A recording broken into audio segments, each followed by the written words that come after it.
a few things that I think are important for me in my life in Alcoholics Anonymous to start out with.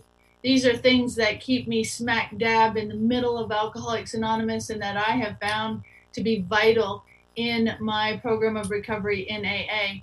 The first and foremost is I guess I'm Judith and I'm an alcoholic. That would be very important to say. My sobriety date, the most important date in my life. January the 19th, 2009. So this January, I was absolutely thrilled and a little shocked to celebrate 11 years sober, which still boggles my mind because for the last, 4.5, 5 years of my drinking, there wasn't a day that went by that I didn't have alcohol or a drug in my system. So the fact that 11 years has gone by, and also what is even more amazing is 11 years and I'm happy. The two never ever seemed to be possible at the same time to me. It is beyond my imagination that you can be sober and happy. So the fact that I am and sober is phenomenal, and that date, like I said, is the most important date to me, and I protect that date every day. I do something to protect that date. The other thing I have found to be very, very important for me in Alcoholics Anonymous is to have a sponsor. I do have a sponsor, and my sponsor actually knows that they are my sponsor. I use them regularly, and probably a little too much recently with what's going on in my life. But and I have the immense privilege of sponsoring women, which again is shocking to me because there is absolutely no way in my past that I would ever do anything for somebody else that didn't have something in it for me. Now, granted, I know that spiritually it has a lot in it for me to be of service to others. But speaking materially, I would never have crossed the street for somebody when I'm drinking, unless, of course, you have what I want, and then I'm there. Another important thing that I have found in Alcoholics Anonymous is to have a home group. It's very important for me to have a home in AA where I have the opportunity to be of service and also to have that fellowship. My home group is on Thursdays at 7 p.m. And I love my home group. It's called the Three Legacies. You're all welcome. We Zoom. We Zoomed long before this. And we go through the steps for 24 weeks, the traditions for 12 weeks, and the concepts for 12 weeks. Sounds a little dry, but we have fun with it. I think that's about it. Those are the things that keep me in the middle of Alcoholics Anonymous. And I need to be there. I am the type of alcoholic that if I am not fully committed to my recovery, I get sick quickly. I may not pick up a drink, but I sure feel it. So I like to be where I'm supposed to be. Okay, so I was raised in Australia. My father's Australian. My mom's American. So I like to say that I'm half and half. Now, I don't know if being raised in Australia is why I am the way I am and half or anything like that. But growing up in my whole life, it's almost as if I have always been baffled. It's as though I don't know where I'm supposed to be. If I'm with you, I'll see someone else and it's like, oh, they're having more fun. So I'll ditch you, go over here because I think they're having more fun. But I'll always be turning around and looking back at you. Did I make a mistake? Should I be back over there? It's like I couldn't find my spot. Looking back, I think that my motto, if you will, my entire life was, I'll be happy when. I'll be happy when I graduate. I'll be happy when I get this job. I get that job. Then I'll be happy when I get a promotion. Then I'll be happy when I get him. And then I'll be really happy when I get rid of him and get him. I'll be happy when. And the thing in my life is that I got so many of these wins. I actually, looking back, have been very blessed in life. I got my wins. And sometimes I would be happy, maybe for a week, a month. The normal shelf life of my relationships are about a year, and then the shine wears off. And I'm still not fixed. I still haven't found my spot. And so I'm off to the next thing and off to the next thing. And I'm never present in my life. And I'm just baffled. Why does everybody else seem to have it figured out and to be content and to have their spot where they feel like they belong and they're connected? And I never had that. It's all be happy when. And I'm never happy. So I go through life baffled. The other thing, when I came into Alcoholics Anonymous, I would always hear all these alcoholics and talking and stuff, and they'd talk about how much potential they had. I've heard that. I don't know if you guys are around here. It's like, yeah, everybody said I had so much potential if I would just use it. Well, yeah, that's not my story. I have zero potential. I can prove I have zero potential because my mom recently, she's packing up all these things. I'm one of 5 siblings. And so you know how parents keep your things from when you're growing up? Your little drawings, your little projects, your report cards, things like that. So my mom put all our stuff in separate boxes and then gave us each our box. I got my box and I'm going through it and I find my 8th grade report card. Now in Australia, I don't know if this is how it is over here, but in Australia on the report card, you get your grades over here from your teacher. Now, my grades were really horrible. I thought school was for socializing, but they were really bad. And on this side of the report card, they had a series of questions for your parents to answer, fill out the answers, then send back. Maybe it was just to prove you turned your report card into your parents.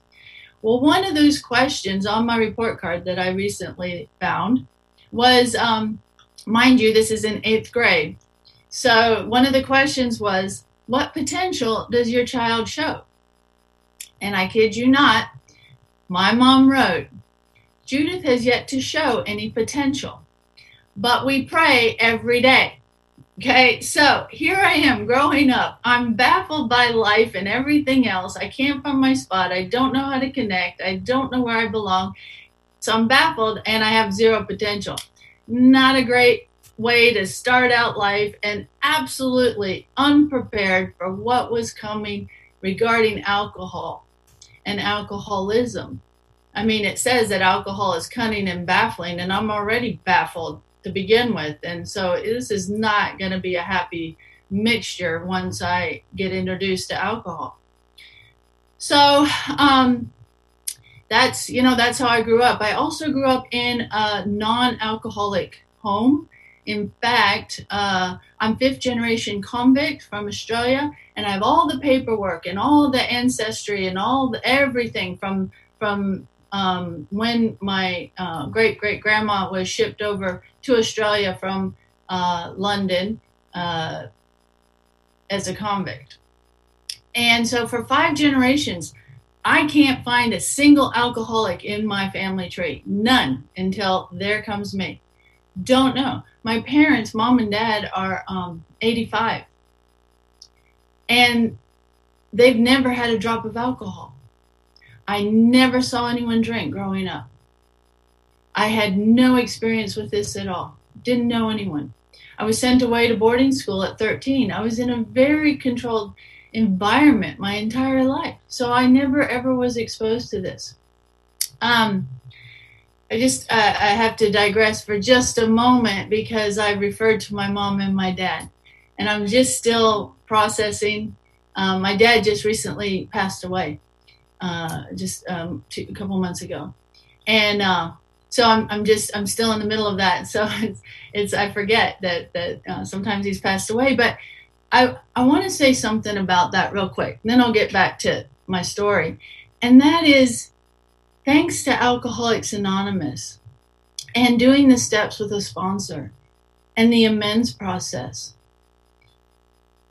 What happened is growing up. My father has a doctorate in theology. He was the president of a 4-year religious college over in Australia. And yet there was violence in my home. And I despised my father. I hated my father. I was filled with rage. Put it this way, my father was number 1 on my 4-step, and God was number 2. So you can imagine when I came into Alcoholics Anonymous, I wasn't really a happy camper, and I wasn't down with this whole spiritual thing or higher power or God or anything like that. It was a real struggle for me. And so I absolutely hated my father. I don't ever remember feeling love from my father. And but through the process of working the steps, I was able, around between 2 and 3 years of a lot of hard work, between 2 and 3 years sober, I was able to make amends to my father. And the whole thing that my sponsor taught me was to get my focus off of what kind of father he was and onto what kind of daughter am I being now. And so I started making that shift to get the focus off of him, of what kind of father he is, and onto me, what kind of daughter am I. And through the amends process, I went from feeling this absolute loathing, hatred, up, and I was put into a neutral position where my father was concerned. I could be around him and I could spend time with him. And I was just placed in a position of neutrality with my father. And if that's all that happened, that was fantastic. That was a gift beyond any I ever thought was possible with my father, because my hatred ran so deep. To be neutral was an amazing miracle in my life, unheard of. And so that's how I lasted for a lot of years. And then when I heard my father was admitted into the hospital, I flew down, and I was voted to stay all night with my father because my mom wouldn't leave his bedside unless one of us was there. So it was voted that I was to stay all night, and I was to sit in a chair all night long by his bedside. And that first night he could still communicate a little bit, and we had a little bit of conversation, and I realized that this was the very first time I could ever remember being alone with my father, except for times of violence. And through that night, I got to care for my father and wipe his brow and meet some other, meet his needs and get him a sip of water or whatever. And the most amazing thing happened that night. And going through, he lasted 3 days and then he passed away. And I was there at the moment when he passed away. New experience for me. But in that moment, I went from feeling being placed in a neutral position. For the first time in my life, I felt genuine, real love for my father. And I was able to walk through his death with this love and this peace. I was good. We were good with each other. And I got to watch my siblings, non-alcoholics, and they had a much different experience because they don't have the steps. And I watched their pain and I watched their struggle as my dad passed away. A lot of unresolved issues. But I got to walk through it with peace and genuine love for the first time with my father. A gift I never expected from Alcoholics Anonymous. Never in my wildest dreams did I think that that relationship could be that way upon his passing. So anyway, it's a little bit off, but that's what's going on in my life today. So I wanted to share it. I'm just still processing it all. But thank you, Alcoholics Anonymous, for something I never expected. So that's my family, right? I came to North Dakota right at my 18th birthday, and I was only meant to stay for a month. I was going to get to know my mom's side of the family, and within a month, I met a local farm boy, and within that month, I was engaged. A couple months later, I was married. So I went from a city of 3.5 million to living outside a town of 350, and I ended up in a very little house on the prairie, literally 100 miles from the nearest McDonald's or anything else of civilization. So that was my life. And I married into a religious family. Again, I had not yet taken a drink of alcohol.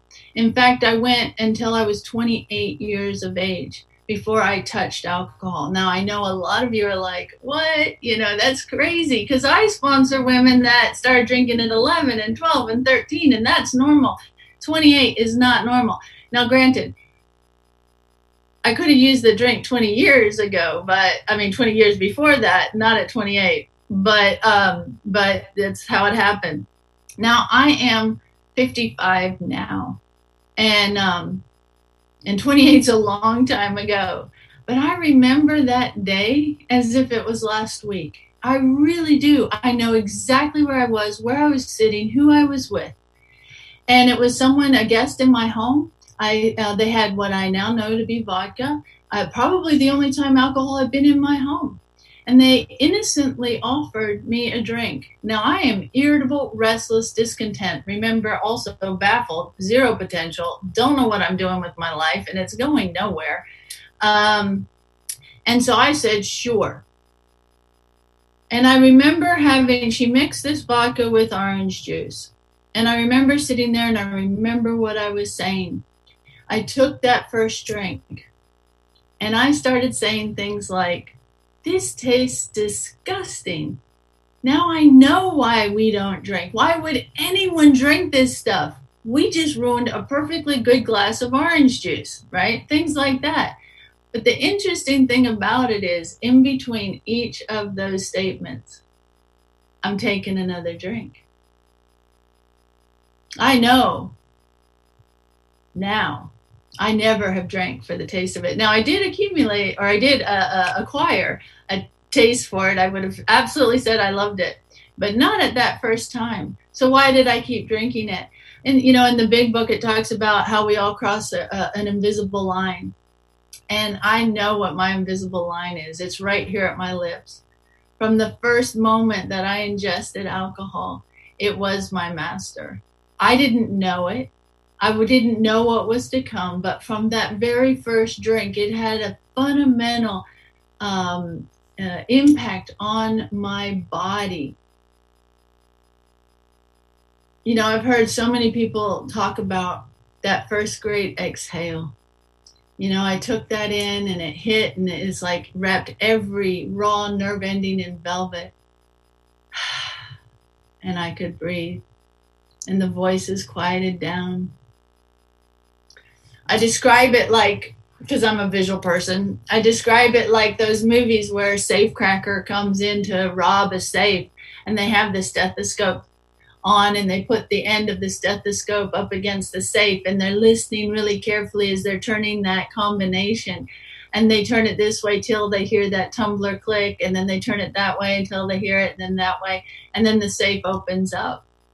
And that's exactly how it seemed to me that day. It was like the tumblers of my life just went click, click, click, and a whole new world opened up for me. It was like the genie came out of the bottle. And little did I know I was to climb into that bottle and live in the circumference of that bottle from 28 to 44.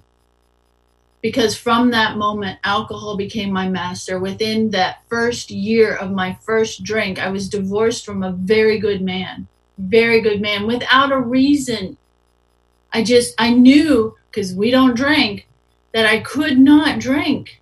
My drinking went immediately underground. He had no idea until I made amends to him around 2 years sober what had happened. He went decades, you know, from years and years, I don't know, 16, without knowing. Why all of a sudden I said, I can't do this, and walked out the front door. I was excommunicated from the church. If you don't know what that means, everybody sits around and they, you know, all those in favor of kicking her out of the church, I'm kicked out of the church. I am gone. I'm living in a spot, and I lose my family, my faith, my community, my marriage.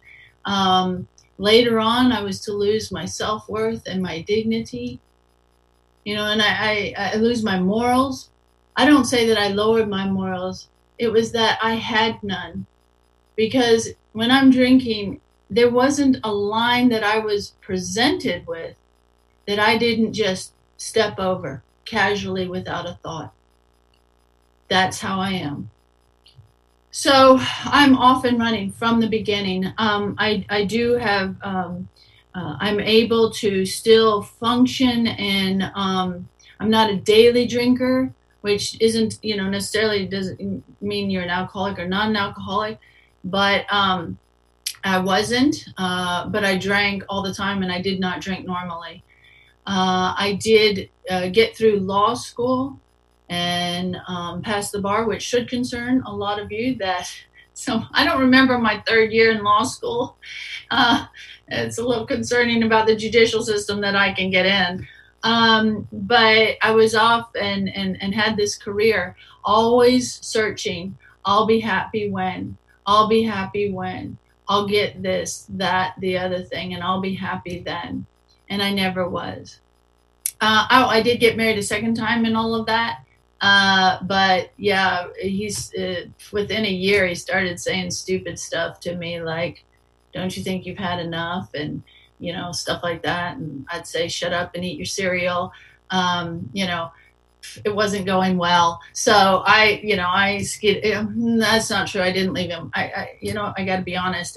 He eventually kicked me out. He said he wasn't going to watch me kill myself. He wasn't going to participate in that. And I took that man to hell and back.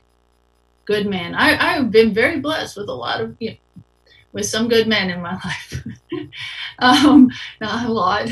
And I can't maintain, because I'm still not happy. I'm still not fixed. And it's got to be you. So I land on my feet, and I get a really great job. I interview well, apparently, and my job was as legal counsel to the Chief Justice of the Supreme Court. Very high-profile job. With it came a lot of power, a lot of prestige, and a lot of possessions. I had arrived, but I still wasn't happy. And the only reason I mention that is because by day, here I am, this super lawyer, right? And by night, I'm a criminal. I'm a drunk. What I mean by a criminal is I drive probably 4 to 5 times a week, absolutely intoxicated out of my mind. When I have one friend left that I drink with, so then I have to drive home. For some reason, I feel like I have to drive home. And also, when I was 40, I was introduced to cocaine, okay, by other attorneys and politicians. And I mean, who does that at 40? Who starts doing drugs? We're supposed to be a little mature at 40, but that's what I did. And I had a huge love affair with cocaine. And I'm actually grateful for that, because within 4 years, it took me down hard and fast. I don't know how much longer I could have, limped along with alcohol. Who knows? But I do know the introduction of that into my drinking in my life took me down fast and hard. I only lasted another 4 years after that, and I got sober at 44. But by criminal, I mean I had to every weekend leave. And I was in South Dakota at this time working with the Supreme Court. And we have 9 reservations in South Dakota. And I had such a high profile job, I could not do anything in the town. I'd drink at home or with at my friend's house, but I had to keep a very squeaky clean image. And so every weekend, every chance I got, I would go to the reservation. And that's where I would do my legal stuff, buy, use, whatever, and then bring stuff home, whatever, for the week. And that was my life. So during the day, I'm an officer of the court. And by night, I'm a criminal. And I have this double life and this persona. And things are getting rough. My last drink, my last run was a rough weekend. I don't have enough time to tell you, but it involved a weekend out of town and hit and run. I was the one that hit, and I ran because I was well over the legal limit. And I had drugs in my system, and I'm like, I can't be here when the authorities show up. So I hit and ran on a vehicle, and so I'm hightailing it back to where I lived, and it's about 3-4 hours drive. And on my way, I called a friend of mine that was a drinking buddy of mine that I hadn't seen for a while. And I called him up. It's at 10:30 on a Sunday morning. And I said, hey, do you want to have a drink? Because that's what we did. But I don't have a problem, right? I don't have a problem. That's not morning drinking. That's, it's a holiday or whatever. And so he said, sure. What I didn't know is for 2 months where he had disappeared to was he was attending AA meetings. And that day at 10:30, while I'm sitting there drinking, somebody with 2 months sobriety came into that bar, sat across from me, and carried the message of Alcoholics Anonymous to me. He told me what he had been doing for 2 months. And I mean, I can't even imagine. It's like, being new, and a lot of people at 2 months sober, it's like, oh, I can't do anything. I'm still new. Well, someone at 2 months saved my life and fundamentally changed my life that day. And I believe how he was able to do that at 2 months is he had a sponsor. He was already working the steps. He was well armed with the facts about himself and about alcoholism and about the solution. And he came and he did a textbook 12-step on me, sitting across from me. He told me what he had been doing. He didn't need to explain his drinking to me because we drank together. But he told me what he had been doing. And I really, quite frankly, cannot remember a word he said. I really can't. But I could not deny the evidence sitting across the booth from me. He had a horrible, horrible meth habit as well. And so he had, before he looked horrible. He was just like death walking. Dead eyes, looked horrible, terrible health, everything else, and just no one was at home. And that was not the person sitting across from me. In 2 short months, he had physically, dramatically transformed. I could hardly recognize him. And more than that, his eyes were alive and sparkled, and he had this joy. It just oozed from him. He was alive. Someone was home. And I just sat there as I drank because, I needed something that morning. And I just wanted whatever that was. How could he be that way? And I just longed for it. And I don't know what he was talking about, but I absolutely wanted whatever that was. So that night was my first meeting of Alcoholics Anonymous. Now, I was intoxicated my first meeting. And that was on the 18th of January. I don't count that as my sobriety date, of course, because I was drinking. But the next day is my sobriety date, because from the 19th on, I haven't used alcohol or drugs at all. Baffling. How'd that happen? And I'd like to tell you that, and the good thing about it is no one said anything. No one turned their back on me for being drunk in an Alcoholics Anonymous meeting. That night, they gave me a big book. I didn't buy it. They stole one from the club and said, here, go read the 664 pages and bring it back. They told me to keep coming back. They gave me a book and sent me and said, come back.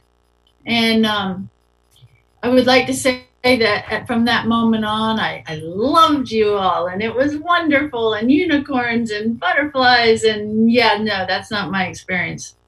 I hated y'all. I was very angry. I was full of rage. I'm a lot different than I was back then. Extremely hostile, and I was not going to do your stupid little steps. I wouldn't. I refused. I'm not getting a sponsor because your steps had God in them, and I'm not doing that. I was raised, no. The prejudice and the bias ran very deep in me, and like I said, God was number one and my dad was number two on my 4-step. So I'm not having this, and I'm not being fooled by the whole higher power thing. I know what you mean. And so I just can't do this. But I come back every night. I swear that first year, 8 p.m., I was there every single day because it was the only hour out of 24 that I could breathe.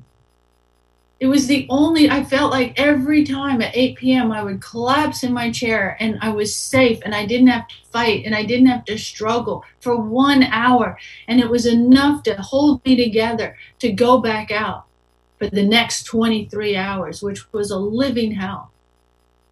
Now, I did have my own program of sobriety. I do not recommend it to anyone. My program of sobriety was I would sit in my fancy ass office, right? And I'd close the door. And as these waves of obsession would hit me, I mean, it felt I wasn't craving alcohol. Alcohol had been long out of my system, but the mental obsession would hit me so hard that I felt physical effects from it. I felt like my throat was closing up. I couldn't breathe. That spring in my stomach was tightened. And I just felt like I was coming apart at the seams. One of my sponsees described it, what her experience was, is she felt like she was being skinned alive. That's a good description of how I felt. And I would, as these waves, like every 20 minutes, I'd look at the clock, timing them, and they would come.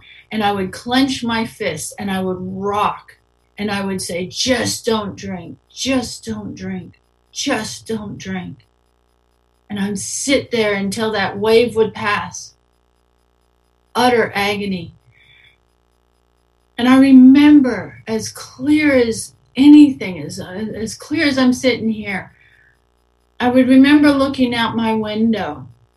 And they would bring the women inmates over from the women's prison to tend the gardens. We at the Capitol have beautiful gardens, rose bushes and beautiful landscaping. And they'd bring the women inmates over and they'd be dressed in their orange jumpsuits with inmates stamped on the back. And I would be sitting there and I'd be rocking and I'd look out the window at them tending to the roses. And I remember clear as a bell that I envied them. I would sit there and I'd envy them because in my mind, even though they had inmates stamped on the back of their clothes, they were more free than me. And I remember sitting there thinking, at least the fight for them is over. They don't have to fight anything. They just get told what to do. They don't have to fight anymore. And to me, watching them, I envied them because they were more free than I was. Me in my fancy clothes, my fancy office, my sports car, in the parking lot, my big paycheck. I looked great on paper. And I absolutely wanted to die. In the book, it talks about how alcoholism will take us to the gates of insanity and death. And alcoholism took me up to the gates of insanity and almost died. At that point, at 11 and a half months of doing my program of recovery, the clenching, rocking, just don't drink program, I had a loaded pistol and I was going to take my life. I couldn't, and that's sitting in the middle of you all, night after night after night after night. Untreated alcoholism, and alcoholism demands to be treated. And it's going to be treated with a drink or death, or now I know, the spiritual solution that's outlined in our program. That's the only options I have that I can find because it demands to be treated. And I am coming apart at the seams. Now, about 8 months into this, I'm miserable. So obviously something's wrong. No, I don't have anyone in my life at that moment. So I have to find something to blame. It must be my job. So I quit the job that I love. I was good at it. Well, when I'm, working, I was good at it. Loved my job, but I was offered a different job when I was about 8 months sober, just dry. And it had more power, more prestige, which meant more possessions, and I'll be happy when. Maybe that's it. That's the ticket.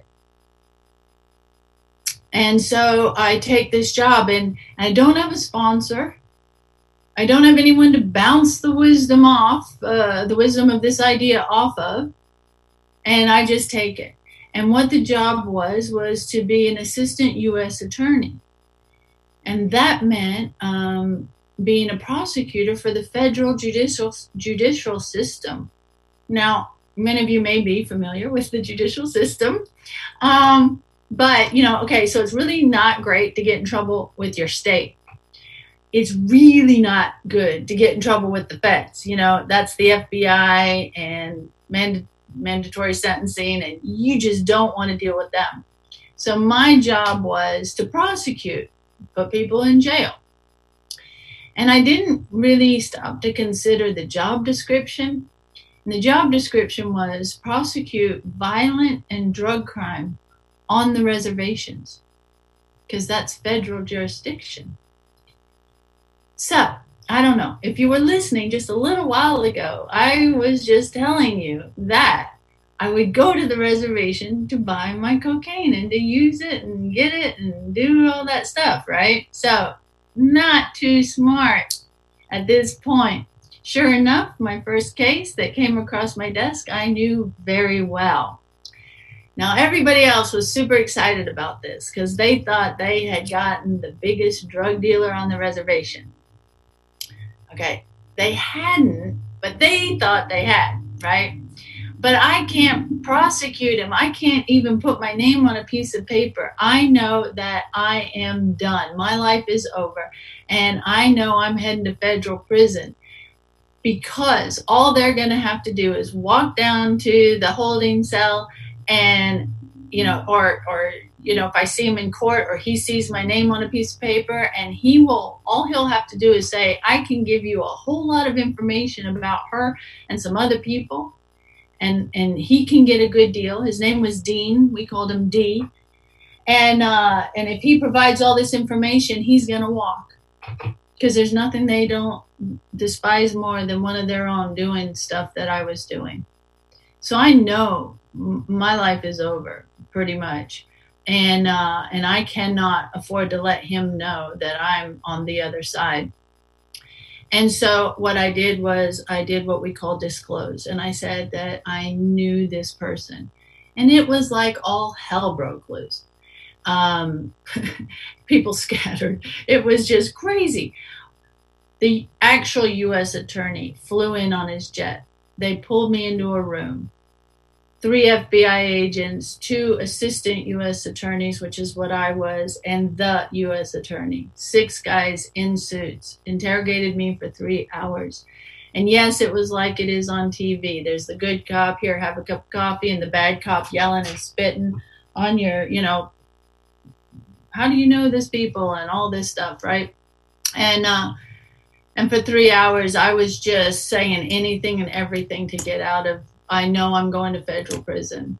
Now, in my program of sobriety, the clenching fist, don't rock, or rocking, just don't drink program, there is not honesty anywhere in that program. So I'm not telling them a thing. And I'm saying anything. I'm throwing any card, anything I can down on the table. And I'm saying things like, well, you know how it is on the reservation. We're all related and all this stuff. And okay, I'm not even Native American, all right? But I'm saying anything and everything to get out of this and go into federal prison at this point. The end result was after 3 hours, I didn't crack, I didn't cry. And they said, you can leave. And but you haven't heard, we're not done with you. And we're going to go talk to Dean and you'll be hearing from us. So I go out in the parking lot. And I fall apart. I know my life is over. And I am just sobbing. Can't even breathe. And in Alcoholics Anonymous, I hear people say this, I don't know, maybe they say it around in California. And they say, my best thinking got me in AA. Anyone hear that? My best thinking got me to AA. Yeah, that's not my experience either. My best thinking gets me drunk, high, and dead, because the first thought after sitting with you guys, by this time it's 11 and a half months, because it took a while for me to get trained and went to FBI school and all this stuff. And this was now 11 and a half months being dry when I got my first case. The first thought after sitting with you guys for that long was, I'm done. This sobriety thing sucks. I'm going to just run to the reservation, do what I need to do to get what I need to get, and then I'm going to end it. That's my best thinking. After 11 and a half months of sitting in AA, I'm going to go do what I need to do to get what I need to get and end it. Then the crazy thing happened. And that is that this thought came from not me, outside of me. And the thought was, they have some really good AA over in that city 3 hours away. And I answered that thought. I actually did out loud. I was like, fine, I'll do that. But if it doesn't work, I'm going to go do my plan. So that day, I packed up everything and I hightailed it out of town. And I was very afraid for many years. But I didn't hear anything from them. I didn't hear anything. And after, a year or two or whatever, I started to relax. Well, about 5 years ago, I got to, I forgot something. I got to that city and I walked into AA. And with one glance, it was a very strong AA community and very big book AA community. Strong big book, steps, sponsorship, home groups, commitments. And they took one look at me and they saw I was dying of untreated alcoholism. And they pretty much appointed me a sponsor. I did not pick my sponsor. And my sponsor says they got the short straw. They didn't want to do it. But I started working with my sponsor. And my sponsor kicked my butt through the steps. My sponsor says to Nat, we did it fast, absolutely fast. And I asked my sponsor about that. Why was it by the first meeting, I was up to step 3 and struggling with the God thing, right? And my sponsor says, because you were dying. We didn't have time to lose. We needed you to get through the steps and do the work to have that spiritual experience. And I did get to. I fought some things. I struggled with the God concept. In fact, only until I was 4 years sober did I have like what I call a spiritual experience where I came face first with having to really go deeper with that God issue.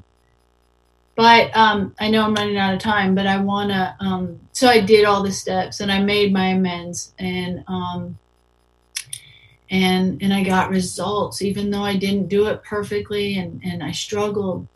I did what I was told because I didn't know what else to do. I had hit a new level of desperation that was even worse than when I was drinking. It was a spiritual desperation. And I just clung to life with just my fingertips. I didn't know from one day or another if I was going to live or die or drink or stay sober through much of it. But I did, and I did the amends, and I did the steps, and I did all that. Well, about 5 years ago, I was back on the reservation. I don't live there anymore, and I'm up in North Dakota. I came here in 2011 or whatever, and but I was back on the reservation, and I saw D. I saw him. He was out of prison, and he was clean and sober. And I was terrified, and I walked up to him, and I talked to him, and he gave me a big hug. He was clean and sober. And I said, D, I said, I got to talk to you. I got to ask you a question. Why didn't you say anything? You could have gotten a deal. You could have gone free. Why didn't you say something? And he looked at me and he said, because you were always so nice to me. Now that may sound nice, But that's like a knife in my heart. I wasn't nice to him. He had cocaine, okay? I'm willing to do whatever I need to do to get what I want to get, you know? How do you write the scales to something like that? Someone went to prison and I went free when I should have been in prison. Someone went to prison and I went free. How do you ever write that? Now, I've been placed up here in a place in the capital city of North Dakota, and it's 70,000 people, which is small compared to where you're living, but we don't even have a detox in this. I have to go over to the border of Minnesota, hours away, to the closest detox. We don't have the services. We don't have the resources here. So I've been placed in a unique position up here where I get to be on the front lines. I get to be of service. And I don't practice law anymore. I don't have that big paycheck. I don't have the fancy clothes. I no longer have the sports cars. I don't have anything. And I live very, very hugely night and day difference between my lifestyle today and there. And people say, why don't you go and get a job with your degree? And why don't you do this and that? And I just say, well, first of all, someone went to prison and I went free. How can I not spend the rest of my life in service to this gift that was given to me? Now, I don't do that in a way that I'm flogging myself and living with this shame and guilt. But I had my chance for 44 years to live high in, life and all this, and I squandered it all. Now I have nothing, but daily I try to be of service in Alcoholics Anonymous, and I can tell you something. I have had more life and more adventures. I am telling you the adventures I have had. Now, I thought my life was over when I got sober. I'm never going to have any fun. But the amazing life I have, and I would never exchange the life I have today for all the stuff I had in the past. And I also know that because of the steps and the spiritual experience that I've had, the spiritual awakening that I have had, that I've got a transformed heart. And to me, a transformed heart demands to serve. And instead of what about me today and I'll be happy when, my motto today is, how may I be of assistance to you? So the good news is that it doesn't matter that I'm baffled most of the time in life, still am. And it doesn't matter that I don't have any potential. I've been given a design for living in this book, and it's specifically outlined, and if I just do what it says and I follow what it says, it doesn't matter about me. It works, and it works 100% of the time, and it has given me a life that is absolutely unbelievable, and I want to thank you all for my life.